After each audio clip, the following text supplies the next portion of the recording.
Nós precisamos trazer a ciência cada vez mais para dentro do Estado. Bom, então passo agora já a palavra para o Mauro Benevides Filho. O Mauro ele tem uma característica que sempre, e talvez ele seja poucos no Brasil que tem o perfil que ele tem. O Mauro, além de ser um excelente economista, PhD em Vanderbilt, nos Estados Unidos, ele saiu da graduação da UNB direto para o PhD nos Estados Unidos, e talvez ele tenha sido aí um dos PhDs mais novos do país, dada essa sua característica. Além disso, o Mauro tem uma experiência de mais de 30 anos na gestão pública, então conhece por dentro, né, todas as nuances e as dificuldades da gestão. E, além do mais, é deputado federal, foi deputado estadual por muito tempo, e conhece também a vida, né, a economia política, de todas as decisões, vamos dizer assim, a própria política em si. Porque a gente sabe que é através da política que podemos construir todos os caminhos de progresso, de redução de desigualdade, de crescimento da renda da população brasileira. Então, o Mauro junta essas três características e, sem dúvida nenhuma, é um dos grandes responsáveis por esse grande sucesso que o Estado de Ceará apresenta aí nos últimos 30 anos, em termos de manter essa continuidade, essa gestão pública equilibrada e, repito, tornando-se aí o maior investidor relativo do país. Então, Mauro, diante de tudo que você ouviu aqui, muito bem, eu passo a palavra para ti, e você tem também, assim como a Silvia, 25 minutos para levantar suas reflexões, para que no final possamos fazer aí um fechamento do que nós aprendemos com esse webinar hoje, quais são as mensagens que ficam. Bom, minha primeira palavra, meu caro professor Flávio, é agradecer a oportunidade de estar aqui com todos vocês, sobretudo com dois brilhantes economistas. Primeiro, o Pécio, que fez uma exposição assim, muito clara dessa dificuldade da retomada da economia brasileira, se nós não tivermos algumas questões que ele próprio levantou aqui, a questão do crescimento, a questão da desigualdade, a própria questão fiscal, que tem sido assim, o centro dessa questão, e o Brasil patina há muitos anos e não consegue resolver essa questão. A Silvia falou muito bem da questão da produtividade. Aliás, mandar um abraço também para você, Silvia, agradecer o privilégio, tanto ao Pécio quanto a você, a oportunidade da gente discutir um pouco sobre esse momento que eu acredito ainda de muita dificuldade, que o nosso país vem procurando ultrapassar, mas que não tem conseguido ao longo dos anos. Não são só esses 2 anos, mas ao longo dos anos. Então, eu vou também fazer uma exposição rápida. Eu vou ver se eu consigo compartilhar aqui alguns slides, ou 9 ou 10 slides, coisa rápida, não tão precisos quanto o da Silvia, mas vou procurar fazer nesse exato momento. Vamos ver se compartilha a tela. Aí eu clico. Isso, aí, compartilhar. Aí vai lá no PowerPoint. Pergunta se está... Vocês conseguem ver a planilha? Hein, Flávio? Sim, Mauro, eu estou vendo. Então, tá ok. Então, eu vou fazer rapidamente. Eu vi comentários de PIB, vi comentários de fiscal, vi comentários de desigualdade. Então, eu vou aproveitar aqui esses 10 slides para poder a gente discutir e colocar esses pontos que eu interpreto como relevantes. Em relação ao PIB, eu quero só fazer um leve e rápido comentário, Pécio e Silvio e professor Flávio, que é o seguinte: realmente toda uma euforia sobre o crescimento do PIB do primeiro trimestre em relação ao último trimestre de 2020, primeiro trimestre de 2021, sobre o último trimestre de 2020, mas é bom a gente ver a tendência disso. Nós tivemos 7% de crescimento no terceiro trimestre, 3% no quarto e 1,2% no quinto. Então, o Brasil vai experimentar aqui no PIB sair de uma economia altamente deprimida, você vai ter um carregamento do último trimestre para cá, isso pode até dar um crescimento do PIB, como já foi falado aqui, de 4%, mas eu me preocupo muito para onde vai esse PIB em 2022, porque realmente existem problemas graves que não estão resolvidos, sobretudo quando a gente analisa como isso aconteceu. Ora, o consumo das famílias, quando você decompõe o PIB pelo lado da demanda, porque normalmente a imprensa gosta de colocar a indústria cresceu tanto, o setor de serviço, a agricultura, mas você tem a mesma forma de examinar esse crescimento olhando o lado da demanda.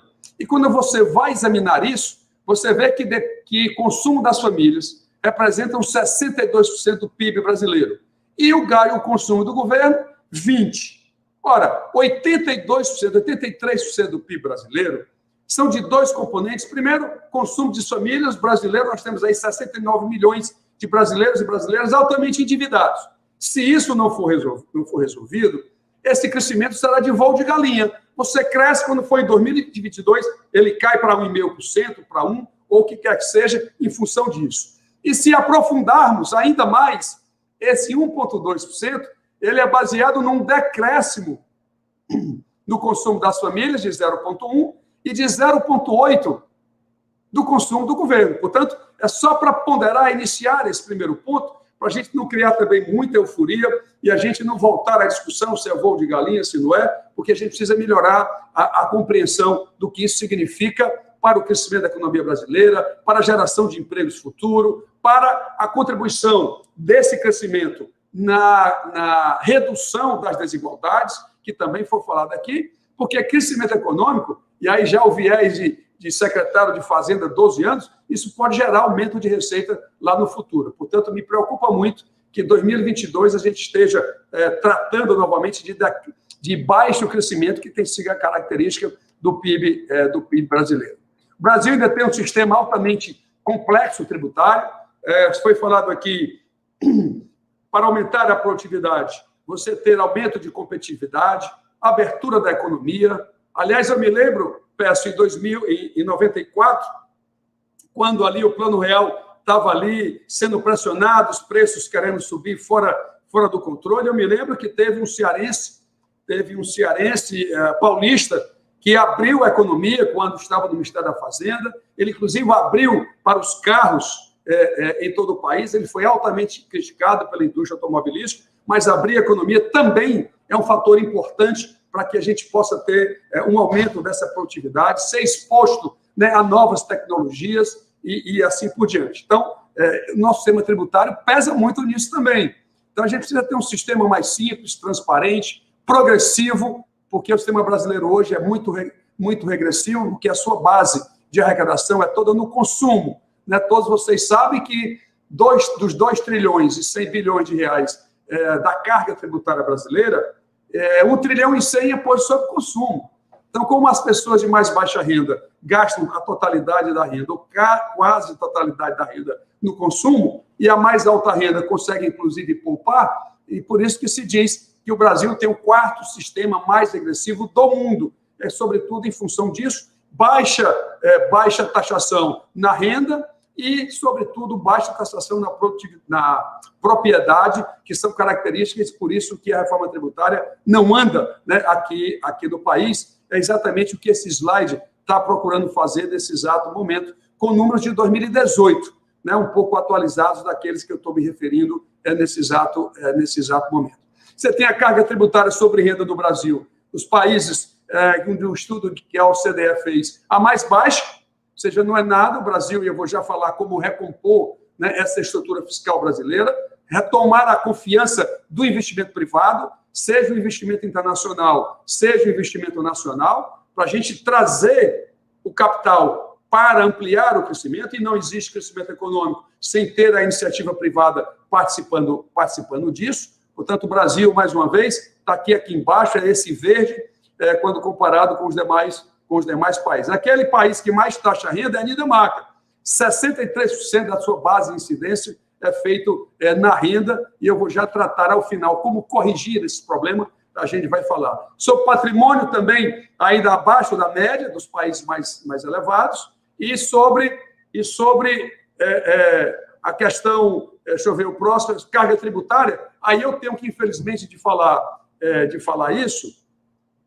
O maior aumento de carga tributária brasileira foi de 97 a 2002. Então, a gente tem que ter cuidado quando saiu de 26, 97, saímos de 26% do PIB em 2002 para 32% do PIB. Então, daí de lá para cá, 33, 32, tem variado, oscilado mais ou menos, é uma carga tributária baixa para os países desenvolvidos, mas bastante elevada quando comparada com os países aqui da América Latina. Portanto, a gente tem que tornar esse sistema taxando o pessoal de mais alta renda, taxando a propriedade e diminuindo, consequentemente, o tributo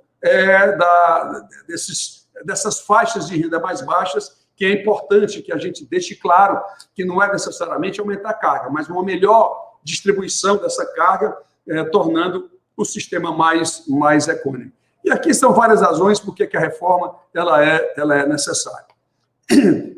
Várias estão caminhando no Congresso, eu não vou falar sobre isso. Tem da Câmara dos Deputados, tem do Senado Federal, que é a 110, um pouco mais ampla do que a 45, numa tentativa de simplificar. Como ela não tocou em nada, nem patrimônio, nem renda, ficou impossível, né, dela caminhar no Congresso. E o governo federal, pior ainda, porque ele não quer nenhuma nem outra, ele quer a dele. Porque o nosso companheiro amigo ministro da Fazenda, Paulo Guedes, ele não quer saber disso, ele quer saber de juntar PIS e COFINS, melhorar a questão do imposto de renda, mas ele me disse que vai propor a incidência do imposto de renda na distribuição de lucros e dividendos, mas o grande sonho dele é exatamente criar o ITF, que é o Imposto sobre Transações Financeiras, que ele inclusive, fazer aqui um minuto sobre isso, ele é um imposto mais poderoso do que a CPMF. As pessoas não estão entendendo por que ele bate tanto nisso. Porque, além das movimentações no sistema bancário, no sistema financeiro, se você comprar um carro com caixa 2, ou o traficante pegar o dinheiro e vai dar um carro lá para a namorada dele, o que quer que seja, na hora que ele for registrar esse carro no Detran, ele não registra se não pagar o ITF. A mesma coisa para o imóvel. Se você for comprar imóvel com caixa 2, não há registro em cartório sem pagamento do ITF. Então, tudo isso significa que essa paixão, esse dogma que ele tem em poder inserir no contexto tributário brasileiro, advém por essa potência, mas para ser realmente claro com o que ele pensa, ele quer, com esse dinheiro, ele quer reduzir a contribuição patronal da carga tributária sobre folha, que hoje incide. Na minha época, eu tentei fazer isso na reforma tributária, na reforma da Previdência em 2019, que eu acho que ainda é um fator muito importante. O peço que debatemos tantas vezes na campanha presidencial, nós discutimos essa questão da reforma da Previdência. Eu queria baixar isso para a mesma alíquota na contribuição patronal, para criar o sistema de capitalização de contas individuais, para que a empresa pagasse a mesma alíquota do trabalhador, 8,5%, a empresa pagava em vez de 20, 8,5%, até 11%, em vez de pagar 20, pagaria 11%. Isso dava uma redução de mais de 50% de carga na folha, mas o ministro queria a dele, que isentava 100%, nem foi aprovada a nossa emenda, nem foi aprovado o que ele queria. Hoje ele reconhece que deveria ter feito esse apoio, porque a reforma da Previdência ela tem efeito não só fiscal, mas ele tem um efeito macroeconômico. Ele cria um funding no sistema bancário, com a capitalização de contas individuais, para empréstimos de longo prazo na economia brasileira. Um banco não gosta de captar um CDB de 6 meses para poder emprestar na construção de uma hidrelétrica e de 8 anos. Então, esse funding adicional, ele também é importante para fortalecer, e a gente acha que isso, eu vou retomar, eu estou voltando daqui a pouco para a Câmara dos Deputados, novamente, estou passando aqui mais um ano aqui do lado da despesa, na Secretaria do Planejamento, mas esse é um tema extremamente recorrente. A CBS, o que ele quer é juntar PIS e COFINS e aumentar a alíquota para 12%, ele justifica isso dizendo que você poderá se creditar de insumos, mas para o setor de serviços, que não tem muito creditamento, há um aumento de carga brutal nesse setor de serviços. A inside information aqui é de que ele aceita negociar se fizer com 10%, e lá hoje estão pensando em criar 2 alíquotas da CBS, fazer uma para a indústria e uma para o setor de serviços, mas a indústria já chiou, se for fazer assim também não quer. Portanto, realmente esse assunto ele vai estar muito fora. Terceiro ponto é teto do gasto. E aí a União tem dito que para fazer o fiscal, para dar ao setor privado, ao mercado, a confiança de que a União vai ser pujante financeiramente, cria-se o teto do gasto. Ora, nós, economistas, vamos dizer assim, vendemos muito mal o ajuste fiscal. Nós vendemos ajuste fiscal, você corta isso e aquilo, para produzir resultado primário. A população não sabe o que é resultado primário. O objetivo do ajuste fiscal é você dotar o Estado, município, Estado e União de condições de atender às demandas da população. É de fazer uma estrutura educacional de melhor qualidade, como nós estamos fazendo aqui no estado do Ceará. É ampliar o atendimento de saúde, inclusive com mais eficiência. É aumentar a estrutura de segurança pública. Aliás, eu me lembro bem quando o Pécio falou que precisava repensar o Estado funcionalmente, inclusive atendendo os anseios da população. Pois é, mas ninguém consegue vender isso para as pessoas. O Ministério da Economia não trata disso. Tudo aqui é fazer primário para pagar a dívida pública. É isso que o economês que se passa no dia a dia. Isso eu tento fazer, desmistificar isso, pelo menos na sala de aula, quando eu participo, porque a razão do ajuste fiscal é ter dinheiro para investimento. E é por isso que o Estado do Ceará se transformou naquele de maior volume de investimento do país. Quando você olha investimentos, você tem que ter um deflator, porque os PIBs são diferentes. Quando eu faço essa deflação, 12% da receita corrente líquida. Eu me lembro, o Pécio gosta muito de falar de São Paulo, que é um estado que procura ficar sempre organizado, mas lá isso é metade da capacidade que nós temos. A gente investe muito mais do que Rio Grande do Sul, do que Minas Gerais, do que Rio de Janeiro, enfim, esses estados mais pujantes, com PIBs muito mais elevados, nós estamos praticamente o dobro do que esses estados estão fazendo, porque a nossa meta não é dizer que superávit primário. A nossa meta é fazermos primário para ter dinheiro para investimento. Por isso que a minha crítica no teto do gasto é muito forte, porque não tem teto de gasto no Brasil. A pessoa e previdência é 85% da despesa obrigatória. E eles crescem em termos reais, descumprem o teto. Mas aí o aluno vai, professor Mauro, mas eu não estou entendendo o que o senhor está dizendo. Mas a União diz que cumpre o teto. Pois bem, ele vai lá no investimento, então aumenta o gasto pessoal, aumenta a previdência, aí ele vai lá no investimento, corta, o investimento, apesar de ser despesa de capital, ele é despesa primária, corta o investimento e justifica dizendo que o teto está sendo cumprido. Ora, vejam só, aqui no meu estado, o teto que nós impusemos é para controlar a despesa primária corrente. Então, quando o servidor vem pedir um aumento de 6 e o teto só comporta 3,8, só será 3,8. Porque se não tiver, tudo entra em cena, não tem reajuste, não tem ascensão funcional, não tem concurso público. Mas na União, não. A União sai de 100 bilhões de investimento em 2010 e vem para 30 agora. E, além disso, ainda corta a discricionária, que o governo está quase sem funcionar. Então, enquanto não se modificar, enquanto não se impuser um teto do gasto, o Brasil vai continuar somente tendo a sua válvula de escape, que é investimento, que eu sei que tem que ter controle da sua qualidade, foco nas áreas de onde atuar, que esse é o exemplo do estado do Ceará. Aliás, foi capitaneado inicialmente pelo professor Flávio, que está aqui conosco, com o professor João Mário, com toda a equipe do IPES, que é o nosso Instituto de Planejamento e de Pesquisa aqui do estado. Nós temos matriz de insumo-produto para medir esses impactos na economia. Nós temos um modelo de equilíbrio geral, Pécio e Silvia e todos os internautas que nos dão o privilégio de estar ouvindo esse debate tão ilustrativo, muito menos por mim, mas muito mais por esses dois brilhantes companheiros. Isso precisa ser feito. Agora, não é porque o investimento não tem essa característica no governo federal que eu vou dar aumento de pessoal. Eu estou tentando mostrar o mercado financeiro nos últimos 4 meses, já tive com os maiores bancos, já tive em instituições de investimento, enfim, para tentar desmistificar. Tem que ter o teto do gasto, mas tem que ser para a despesa corrente. O contraponto disso é o seguinte, mas não estou entendendo, deputado Mauro. O senhor quer, então, que o investimento fique solto? Aí lá vai a confusão, aí não tem controle do gasto primário. Não, o investimento não vai ficar solto. O investimento ele vai estar acoplado a 80% do crescimento real da receita. Portanto, tudo é controlado. Não pode, como é hoje na União, criar aumentar a despesa obrigatória, cortando investimento. O investimento virou valor de escape na argumentação de que o investimento não é bem focado no Brasil. Então, as pessoas preferem aumentar gasto pessoal do que corrigir o foco de onde o investimento deve ir. E ainda tem mais grave.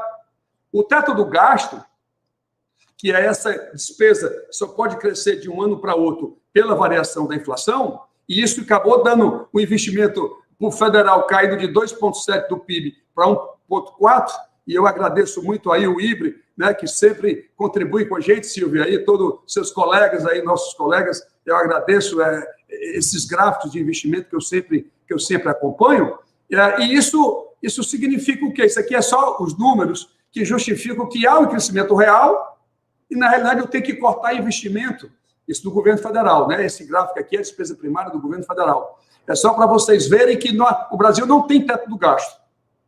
E as pessoas dizem que tem. Tem no sentido de que, ao final, a despesa é mantida lá no teto, mas há um custo muito grande. E eu aprendi introdução à economia, eu não vou dizer há quantos anos, senão os internautas vão dizer que a gente já está muito velho.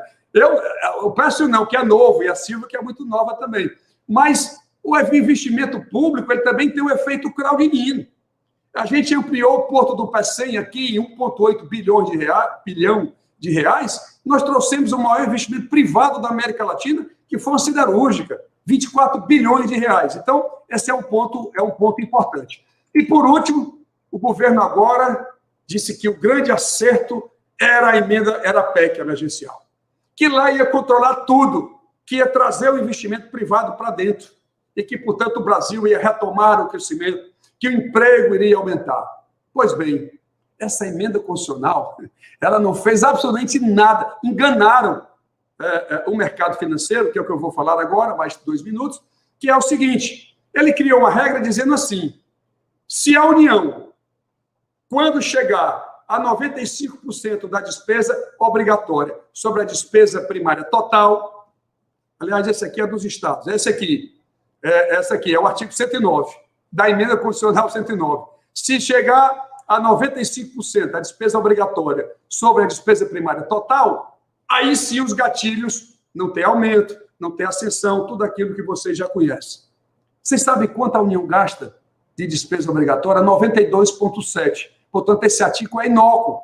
O Brasil talvez alcançará isso em 2025, que é a estimativa, inclusive, que o IPES fez para mim, e a IFE. Eu agradeço também ao nosso o Felipe Salto e toda a equipe da IFE que fez essa simulação para a gente. Então, é inócuo isso aqui. E para os estados foi pior, porque eu acho que o próximo governo vai ter que fazer uma pactuação federativa. Só agora a União está entendendo que dificuldade fiscal dos estados cai no colo da União. A União nunca quis tratar disso. Eu até provoco a FGV, quando tive já 2, 3 oportunidades de debater lá com brilhantes colegas lá da FGV, lá do IBRE, que é o seguinte, o Rio de Janeiro passou 3 anos sem pagar a dívida pública, num tal do regime de recuperação fiscal.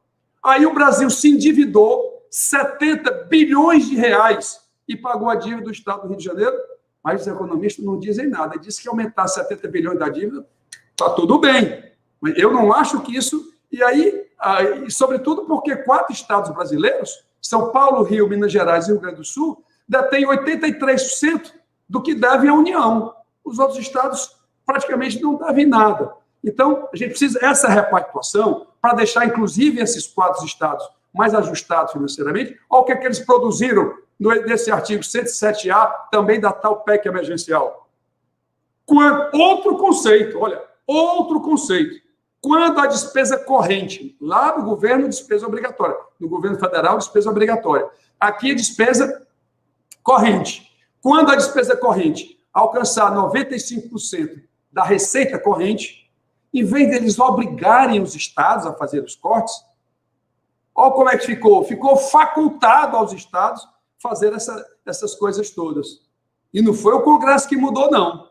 Já veio do governo federal, na PEC emergencial, que se transformou em emenda constitucional 109, já veio assim, facultado eu já sou. Eu só dou aumento quando eu quiser, quando puder, e assim por diante. Também é outro artigo inócuo. Por que essa emenda foi importante para o governo federal? Isso aqui ninguém deu, e eu vou fazer agora para vocês, que é o artigo 5º. Cadê ele? O artigo 5º, que diz o seguinte: qual a razão dessa emenda constitucional? Nem foi para ajustar o fiscal da União, nem foi para ajustar o fiscal dos estados, que basta ter um mínimo de conhecimento de alguns números fiscais de ambos, tanto de estados como de municípios, para saber que todas essas duas... E mais grave, a emenda constitucional 109, meu caro Pécio e minha cara Silva, que vocês já sabem, com certeza, mas para os internautas é importante, a emenda 109 retirou os gatilhos do teto do gasto. Não tem mais gatilho no teto do gasto. Só agora que o governo percebeu que ele trocou as sanções que estavam no teto do gasto, ele trouxe para a emenda constitucional 109, nessa nova regra de 95% da despesa obrigatória, que nunca vai ser alcançada, e agora nem cumpre a 109, nem tem sanção no teto do gasto. Já pensou onde é que nós chegamos? Isso foi somente para desvirtuar a visão que eu peço a vocês do artigo 5º, eu já estou terminando. E o que é que ele fez? Eu propus, aqui me permitam falar da minha ação própria, propus, num projeto de lei complementar, desvincular o superávit financeiro dos fundos públicos federais, de alguns. Isso deu 170 bilhões, aliás, foi aprovado com 162 bilhões de reais, para o governo fazer os gastos da pandemia. Pois bem, a Câmara aprovou, enquanto o Senado aprovava, veio aqui a emenda constitucional 109.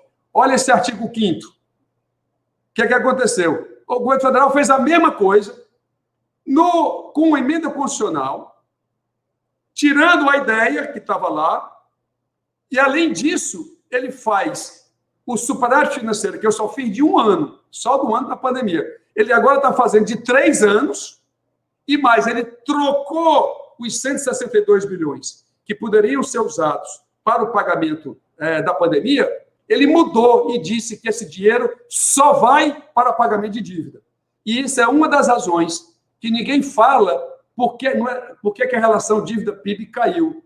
Não é porque somente o denominador do PIB cresceu, que obviamente contribuiu. Você tem o deflator do PIB aí, 9,5% mais ou menos, você eleva o denominador, você reduz, mas o crescimento da dívida quase não tem. Porque o governo usou esse dinheiro para a amortização que ele tinha que desencaixar, ele usou esse dinheiro tido como extra, para poder realmente diminuir a velocidade de crescimento dessa relação dívida-PIB, que dizem os investidores internacionais que é a primeira variável de análise de possibilidade de default ou não na economia. Obviamente que o Banco Central, e eu acho que foi o Pécio que falou sobre isso, você tem a dívida do Banco Central, que são as operações compromissadas. Ora, o Brasil tem 16% do PIB em operação compromissada, dado de abril. Não existe nenhum país do mundo, que chegue pelo menos perto desse processo de enxugamento tão rigoroso que o Banco Central faz em relação a essa sobra de caixa do sistema financeiro. E mais, essa sobra de caixa é medida 9 horas da manhã, os bancos informam ao Banco Central qual é a previsão, o Banco Central se prepara para fazer esse enxugamento. Vocês sabiam, com certeza vocês dois sabem, mas eu estou falando para os internautas, vocês sabiam que quando é 5 horas da tarde, os bancos erraram no caixa. Não, eu não estou terminando com 30 bilhões, eu estou terminando com 52. O Banco Central, ele reabre às 4h30, 5 horas da tarde, para, de novo, remunerar esse dinheiro. Não pode ficar nem um dia, fazer a correção para o outro dia de manhã. Então, eu acho que isso é um privilégio, assim, muito grande. E mais grave, o auxílio emergencial ficou com 44 bilhões, porque ele iria ter que se endividar para poder fazer mais auxílio emergencial. O Banco Central está aumentando a taxa de juros de 2% para 6,5%. Isso dá 4,5%.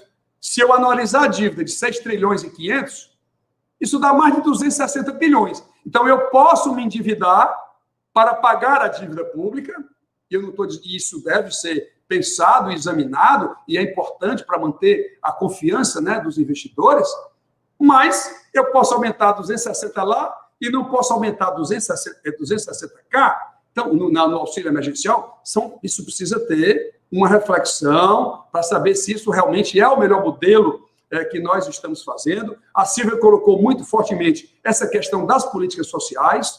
Agora, eu digo muito, e às vezes o pessoal da esquerda fica com raiva de mim, não existe social sem ter dinheiro. Eu tenho que ter um fiscal ajustado para poder fazer as políticas sociais que são necessárias e indispensáveis para manter esse pessoal protegido, que ainda não pode ser absorvido do mercado de trabalho, sobretudo agora, no mercado de trabalho que exige uma melhor qualificação dessas pessoas, numa outra demanda, né, de emprego que está sendo feita aqui no Brasil. Então, quando se fala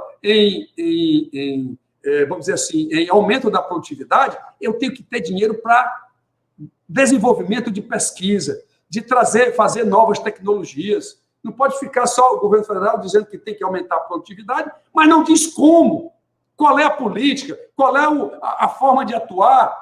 É abrir a economia, vamos abrir, é investir em ciência e tecnologia, tem que discutir. E ainda, para resolver o fiscal, finalmente tem várias coisas que podem ser feitas. Todo mundo sabe, o PES sabe, que nós defendemos muito na campanha presidencial. Está na hora do Brasil fazer a incidência do imposto de renda sobre dividendos. Isso, e mesmo que eu reduza de 25 para 20 o imposto de renda da pessoa jurídica. Então, se eu teria para 45, eu vou ter um líquido de crescimento de 38 bilhões. Isso tem que ser feito. Reduzir os 390 bilhões de incentivo fiscal, tem que fazer de desoneração tributária e financeira. Porque na imprensa, nos estudos dos meus colegas, só se fala na desoneração dos 308 bilhões de tributário e dos 90 de subsídio creditício e financeiro. Ninguém fala nada? Quando eu fui levantar isso no Congresso, foi bom demais, porque isso alerta as pessoas que existem outros gastos. No orçamento da União, por exemplo, e eu vou terminar agora, já estão me avisando que eu passei da conta, e eu peço desculpas, mas a imprensa e os economistas querem discutir o orçamento da União com 1,5 trilhão de despesa primária. Mas esse não é o orçamento da União. O orçamento da União é 4 trilhões e 300 bilhões de reais. Precisamos, pelo menos, saber, dizer para a população brasileira por onde é que está indo essa outra parte do dinheiro. Então, são conjecturas que eu estou fazendo. Eu acredito que o Brasil, 10% de reduzir os incentivos fiscais, dá 40 bilhões ano. Aqui no Ceará, nós cortamos 10% flat. Quando ficar discutindo, todo mundo diz que é a favor de reduzir esses incentivos fiscais. Mas ninguém diz onde.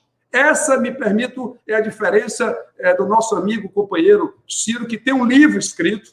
Estamos discutindo com o Brasil, queremos críticas sobre isso, porque lá tem como fazer. A gente precisa dizer para a população brasileira, para esse novo presidente, ele tem que dizer na campanha, tem que ter coragem de dizer, não é só a regra, eu vou melhorar isso, mas tem que dizer como, de onde veio o dinheiro, que eu acho que é essa característica que nós queremos exportar aí para o Brasil, e eu encerro aqui as minhas palavras dizendo que ou o Brasil faz o fiscal, ou o Brasil retoma o investimento, controla realmente as suas despesas, melhora a desigualdade, faz suas políticas sociais, ou então nós vamos ficar eternamente patinando em crescimento do PIB em 1,5%, em 1,2%, que não vai, portanto, fazer essa absorção e essa redução de desigualdades que todos nós desejamos. Peço desculpas aí aos dois pelo passado tempo que tive nesse momento. Desculpe, professor Flávio, mas encerro nesse instante.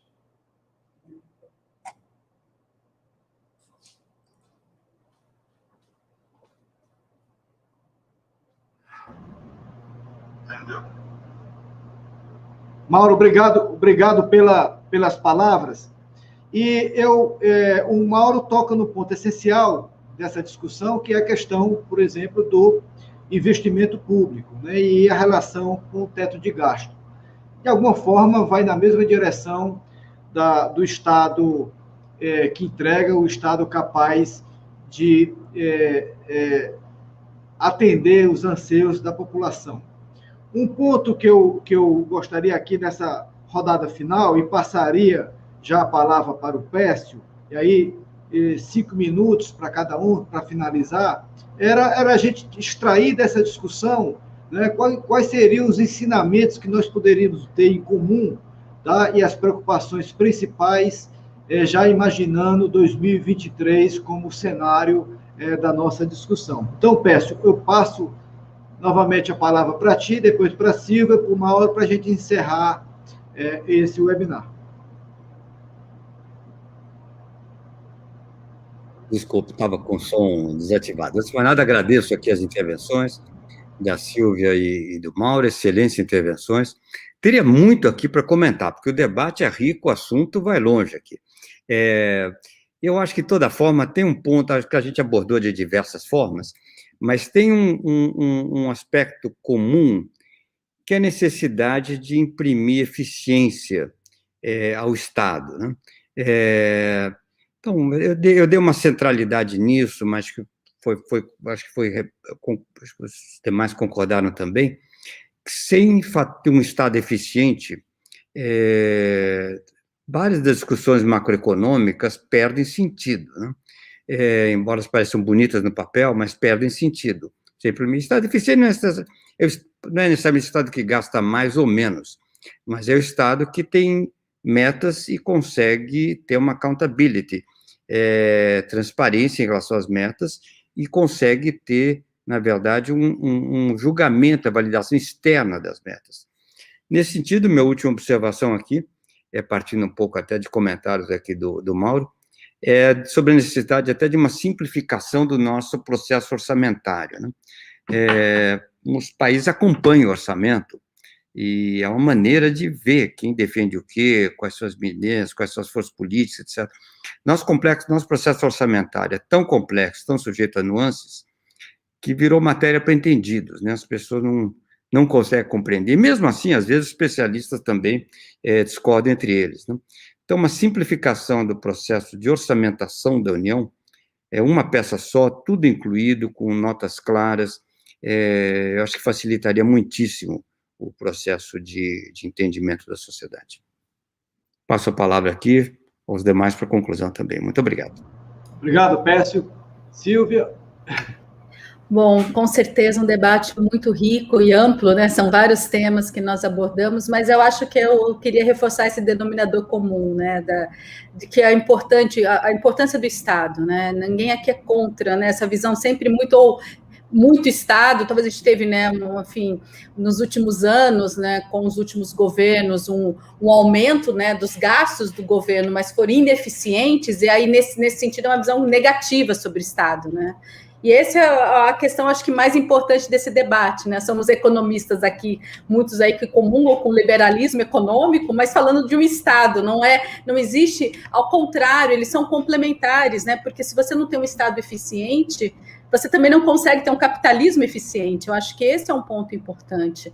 E essas discussões, elas demandam muito, né, uma equipe técnica qualificada e procedimentos, uma política pública baseada em evidências. Eu acho que a gente avançou um pouco, né? Eu acho que o governo tem aí, né, uma secretaria de avaliação aí de políticas públicas, mas ainda está no contexto de avaliação e falta realmente seja eficaz. Quer dizer, cada política pública aí, né, para o Mauro, que a gente coloca às vezes no papel, que cada política pública tem que ser avaliada corretamente, seus custos e benefícios, né? E isso deveria ser o que nos permeia qualquer decisão. Como economista, né, se a gente vai querer ter um Estado um Estado maior ou menor, é uma escolha da sociedade, mas a nossa demanda é que essas escolhas, né, sejam realmente avaliadas até para olhar o impacto e se realmente está cumprindo o papel, né? A gente sabe que muitas políticas de incentivos, elas são temporárias e ficam permanentes e geram distorções, e é muito difícil de retomar, e a gente ocupa espaço no orçamento muito grande. Então, é claro que esse debate do investimento público, ele é muito difícil no Brasil, porque a visão negativa, né, uma visão muito negativa sobre a eficiência, a eficácia do mau uso desses recursos, né? Então, eu acho que junto, né, com o debate, né, de mudanças do teto, como você tem colocado, eu acho que essa discussão, ela tem que vir junto, de avaliação, né, de cada investimento realmente ele ter enfim, uma forma de você permitir uma avaliação e um cuidado muito grande com cada recurso, para que realmente, no fim do dia, a gente obtenha um objetivo inicial, né? Não só aumento de crescimento, né, ter mais crescimento econômico, mas também ter espaço no orçamento para essas políticas distributivas que são necessárias. E ainda tem um debate, acho que ainda muito intenso, e muito longa, e a gente espera poder construir isso, porque eu acho que vocês, aí, principalmente com o estado do Ceará, eu acho que é um exemplo muito importante a ser seguido por outros estados e também dando lições para o executivo. Então, é um prazer aí participar e parabéns novamente pelo trabalho desenvolvido. Obrigado, Silvio. Mauro, para finalizar aí, 3 minutos. Flávio, rapidamente, minha primeira palavra é lhe parabenizar, porque você escolher um Pécio Arida e uma Silvia Matos para poder fazer essa integração toda do pensamento, da busca da eficiência que o setor público precisa, só você mesmo, com a sua visão de futuro, inclusive, consegue trazer vamos dizer assim, dois expoentes, e eu fico muito feliz em ter debatido hoje. O Pécio, além dessa questão da eficiência, você não imagina como eu fiquei feliz nesse seu último comentário também, porque o processo orçamentário brasileiro, Pécio, é complicadíssimo. As pessoas não conseguem nem para fazer, inclusive, ajustes dentro da própria proposta, na dimensão que cada uma representa para o país, é uma coisa complicada, precisa ser simplificada. Até aqui, em nível do Estado, a gente sente a dimensão e a dificuldade de entendimento, que quanto mais naquela peça que eu fui procurar ler, vocês não imaginam como é difícil. Portanto, eu fiquei ainda mais lhe admirando, porque isso é fundamental para que o Brasil, para que as pessoas, para que os colegas economistas possam entender também para onde vai o dinheiro público, né? Essa eficiência que todos nós falamos. E a Silvia, que fez questão de contar que ela já vinha falando isso, a questão da eficiência do investimento, né, Silvia? Que realmente eu fico muito incomodado com essa questão do investimento estar pagando o pato por aumento de despesa de pessoal e de previdência.